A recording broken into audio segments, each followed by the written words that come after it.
Oşol ayallığına da adamı can yak ya. Sen näme dip şu qaşyna elle girýän? Sen näme dip şu ýygynmasy dar tikin ya? Tagyk durýa. Amma zinana pakirdani. Şu adamym eleki maňa giri berýär. Şu adamym näme dip meni şeýle bidirek qysfýa. Ay adamym beter munkirday. Nege men bir ýygynmaş bilen näme iş bitirýän? Nege men näme etýän näme?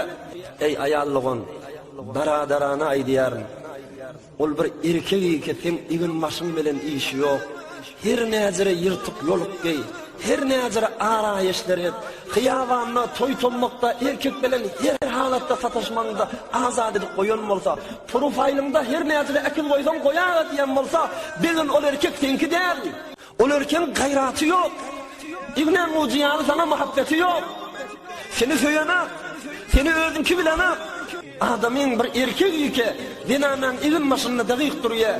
Dinamizini icazı vermeye, daşırık giden arayiş etmeyene, karşın elle girmeyene, son İslamiye dinanasından yeni bir erkek su istifade etsin. Son kavurmeye dinanası umumi olsun. Söymeye dinanası yani, teleke yola çekilsin. Kavurya dinanasının neymi avadallığı olsa özünki olsun. Dinanasının neymi gelişiği olsa, neymi zananigi sıfatları olsa, neymi hileylik yokumluğu olsa, koymenki olsun diye, yine bir erkek istifade etmesin diye. Ama ol bir erkek ki, dinanasını yani umuma azat koyuptur. Bilgin Peygamberzan el cennetu haramun alek deyyus diye ol erkeklere. Cennet ol erkeğine haram edildi.